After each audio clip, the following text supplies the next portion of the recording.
but I'm going to try again. I have ambition. You have noticed a lot of clapping and a lot of handshaking. Now the clapping is to encourage people. It's scary to get up the front and speak in front of others. So we're here to support each other. The handshake is to pass control of the meeting over to the other person.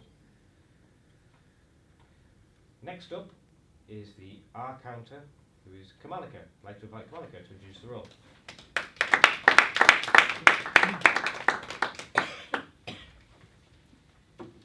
Silence can be awkward, especially when a room full of people are looking at you, expecting you to speak. Most often, to avoid this silence, we use filler words such as basically, which do not add anything to the content of our speech, but just distract the audience from the content of your speech. So tonight, I'm the R counter and I'll be looking out for these filler words. And I encourage all of you to be ambitious and try and avoid these filler words. At the end of the evening, I will give you a report on how everyone has done. Thank you, Mr. Toastmaster.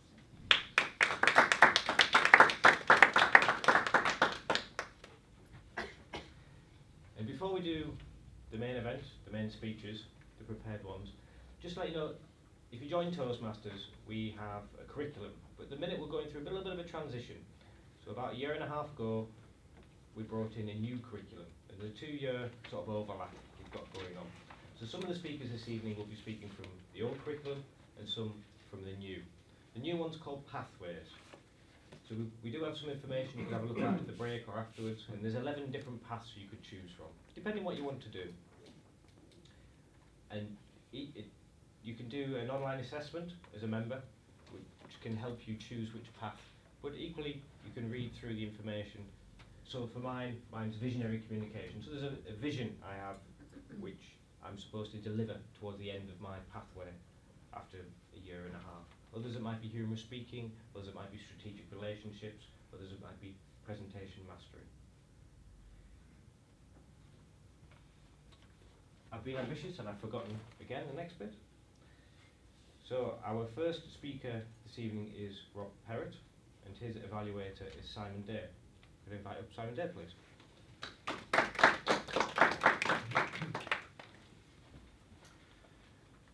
I've heard it said once that the human voice is the instrument that we all have to learn to play.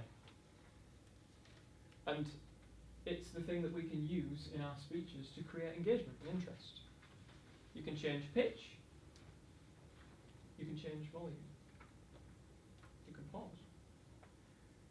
And the voice can help you tell your story in a more powerful way.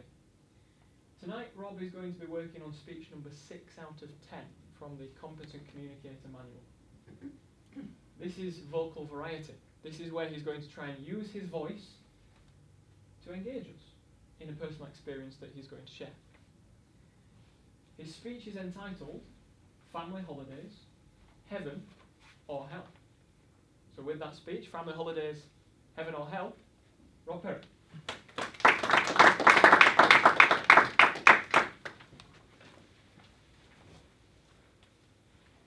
Family holidays. It's what life's all about, right? You work hard, grind, you toil through the weeks, and this is the reward at the end of it. And we plan them to the nth degree. You think about the hotels, the locations, what you're going to wear, what you're going to listen to, your podcasts, what the kids are going to take. You're all set and planned.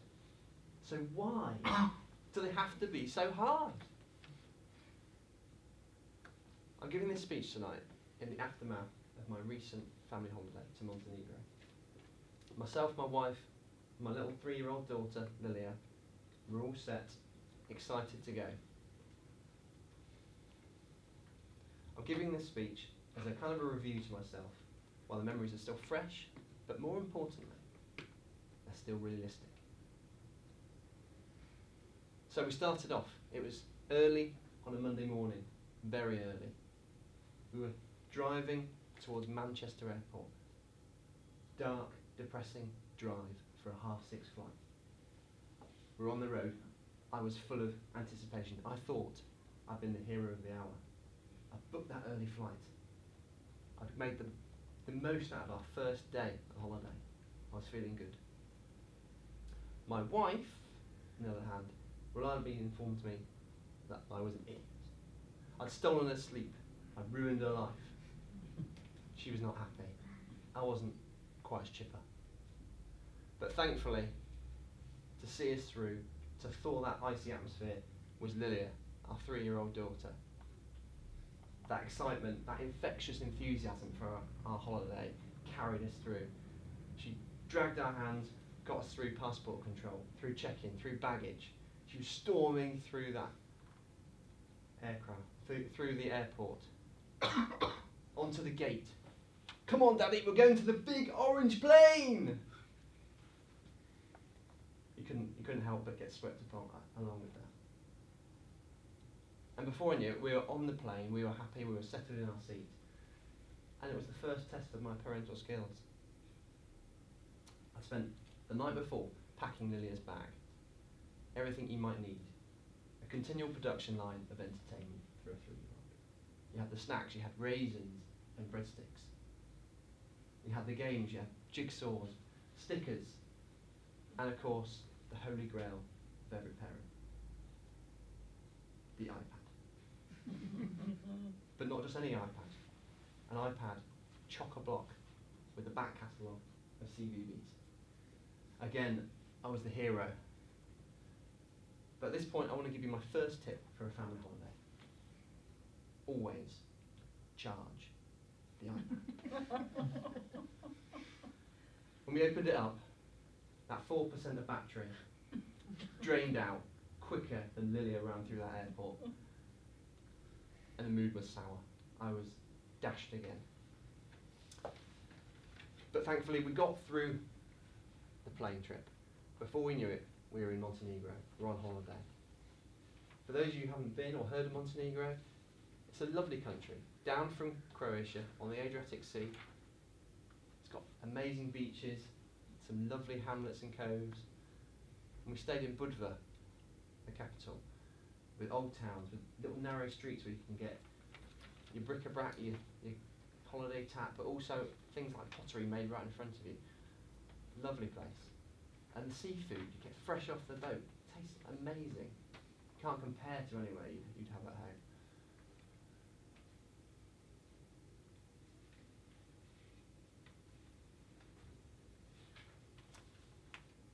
So we got to the hotel, and of everything on offer on this holiday, as with most kids, what's the thing they cherish the most?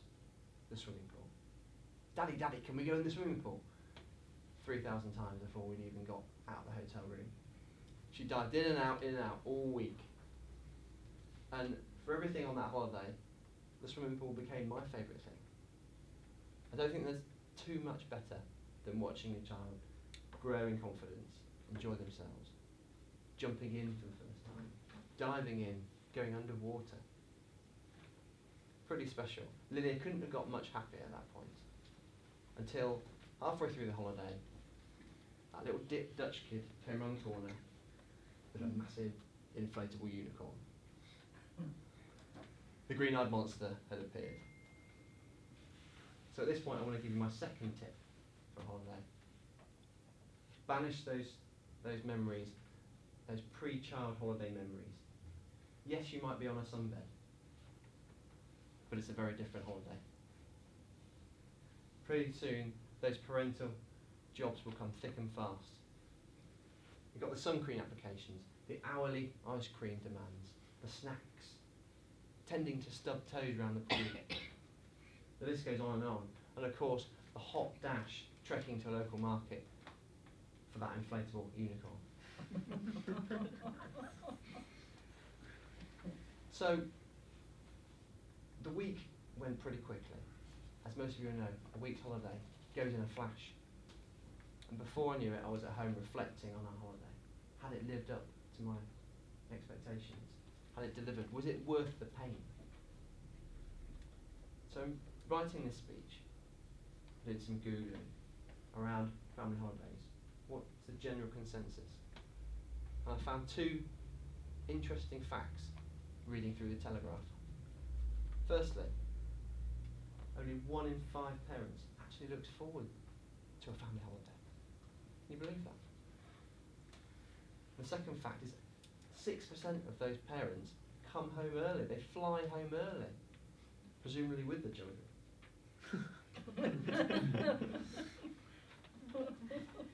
But there are 2 statistics that I can't relate to. Travelling with children is hard. Granted, I think everyone can probably accept that. But it's a family holiday, which means it's a family with your holiday with your family.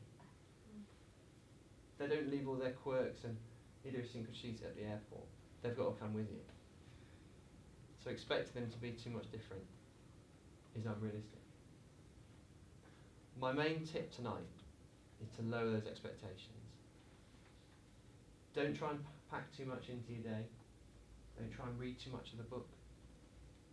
Don't have too high expectations of the restaurants you want to go to. Keep it realistic, and therefore you will go into your holiday expecting less stressed and more happy for what comes.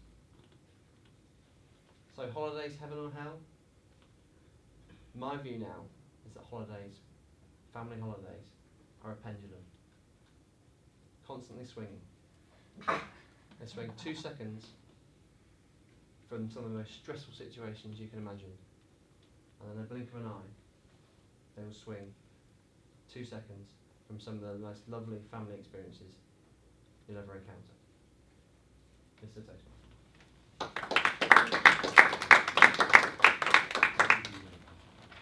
I feel your pain.